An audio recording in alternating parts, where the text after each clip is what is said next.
What's happening, sports fans? Christian Pedersen, Bodie DeSilva is the one down there in the box. Hi, Bodie. Bodie, wave hi. Hi, Bodie. I'm here. Bodie's joining us via Scorebook Live. He is at SD Preps. He is the official partner, content producer, reporter. I don't know. We're all millennials. We all have like a million different titles and positions. But right now, he's the basketball expert who's going to help us break down the Division 4 playoff brackets. Thank you very much, Bodie, for joining us. Let's get started with number 1, Calexico taking on number 9, Calipatria. What do you see here? Yeah, so you get a rare matchup of two teams that you don't have one of the closer San Diego teams per se coming to play. So I'll go with Calexico. They've been really impressive all year. I expect Calipatria to give them a game, but I expect Calexico obviously is the 1 seed. They'll continue on. Central, the Spartans are going to be taking on Monte Vista here in San Diego at Monte Vista. This could set up a potentially interesting thing where Calexico makes it all the way to the finals without really having to travel if Central can win this game. If not, Monte Vista wins. Monte Vista will still go out there. But it's like you said, it's that vibe of there's just that distance. So what do you see here? Is Central going to move on or Monte Vista? Yeah, I'll go Central here. I think obviously there's a big incentive for them to win and then get a potential semifinal game where they're not having to travel very far. So I'll pick Central here. Not a huge upset if it were to be 4 versus 4 and 5 is always a coin toss.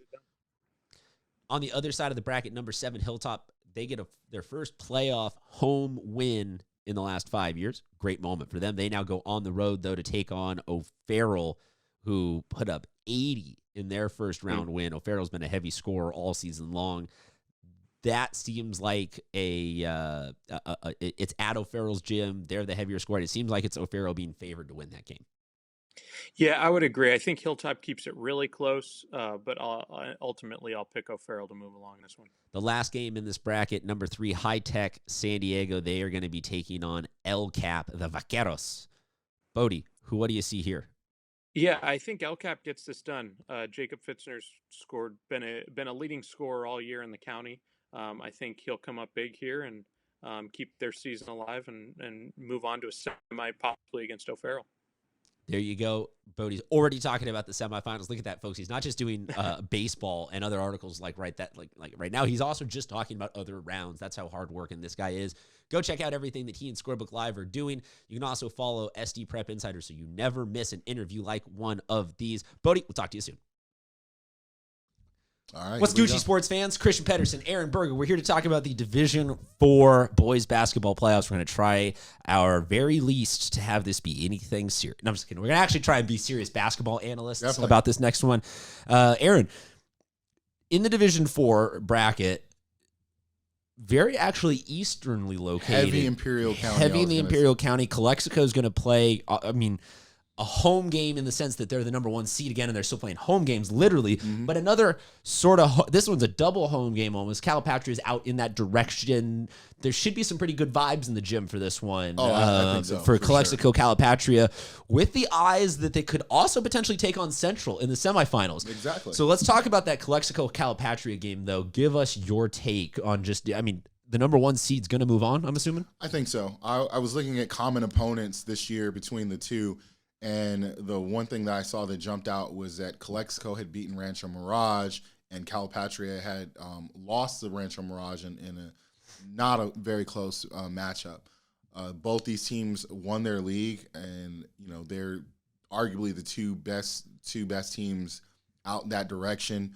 I think Calexico, though, Aaron Tavares has had a really unheralded season. Obviously, we don't get to see those guys as often as we'd like. Between Aaron Tavares and Julian Beltran, the two sophomores, they've been excellent. So I'm going to go with Calexico, and I do agree. I think that you're going to have an all Imperial County semifinal because I'm going to be picking Central to beat Monte Vista in that 5-4 matchup. That answers my question on that next one. We'll go to the other side of the bracket altogether. Number 3, High Tech San Diego playing host to number 6, El Cap. Now, Bodie came out earlier and picked the Vaqueros to be one of his favorite teams in this entire bracket, let alone in this game. Are you with him on that? Yeah, I think I'm going to pick El Cap as well. High Tech's had a really good season, great story, and they've beaten actually the common opponents between the two, High Tech has actually won those games where El Cap is lost. But I think the physicality and then just dealing with 6'5" Jacob Fitzner is going to be it's going to be a difficult task for High Tech. I think that, but I will say this: I think the world of their backcourt between David McCray and Senan Matsumoto, two of the more underrated kids that we've got in the county, and hats off to them for great seasons. But I'm going to pick El Cap as well. Our last game, number 7, Hilltop. They go to take on O'Farrell Charter. We talked to Hilltop, and they sort of felt like them winning a home playoff game was a pretty cool just validation of the season because they've been winning road play. They've been on the road as a 13 or 14 seed the last couple of years. So home game in the playoffs, they win. I think they kind of feel like they're playing a little bit with house money right now. And that's a good thing given the reality check of going to take on a very high-scoring O'Farrell team at O'Farrell. I mean, 7-2, they're not necessarily an upset in the brewing here, but it also seems like when you're a 1 or a 2 seed, it should be your bracket to lose. Yeah. Again, I think we talked about this last year with O'Farrell. O'Farrell ran through their season, I think 3 or 4 losses. But if you look at that strength of schedule, that non-conference and that conference strength of schedule, I think their non-conference was like a negative 2.1, and then it slid all the way to like minus 10 by the end of their league. And I think that Hilltop comes into this game, battle tested, getting, playing against San Ysidro twice, playing against Sweetwater twice, playing against a very good Mar Vista team twice in league, and then obviously getting some easier matchups down the road, even though, losing to Chula Vista was a little bit of a surprise. But I like Hilltop in this one. And I like it. I like it just because I think that, they have an opportunity to be the bigger bully on the block in this game. They've got a little more size.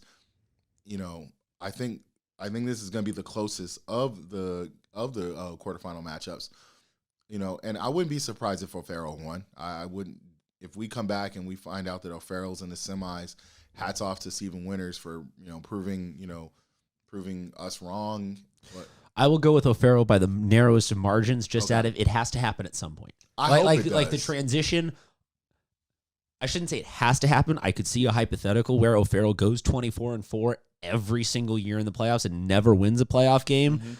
But if you get to that level, you're more talking voodoo hex curses and like random weather balloon If they're going to do patterns. it, though, this is going to be the year. Yeah, like they've got a couple of 1,000-point scorers on the team this year. They've got guys who are seniors who are capable. Like this would, to me, seem to be the year where if you're going to make that jump, and also not necessarily make that jump because they've already won a D5 championship. So we're starting to split minutia between having fun as a rec team and legitimately being a basketball program. But I think this is more validation for Winters because this is Winters. This is Stephen Winters' program. And Van Houten was the previous one. I understand that. So Coach Winters, Coach Kelly, love both of you. If you guys want to team up and be on the same team and just O'Farrell Hilltop Charter moving on, that would be emotionally great for all of us on that end. But unfortunately, I don't think that's how it works. Yeah.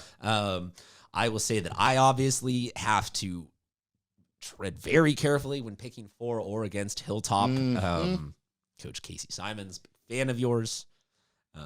He is. Big fan. But yeah, so why not pick against him once in my lifetime? I apologize. And I look forward to all your tweets. Yeah. And your sub tweets. And your sub tweets. Yes. And your sub tweets. Yes. Aaron, any closing notes on D4 or can we go on to D5? Let's go to D5.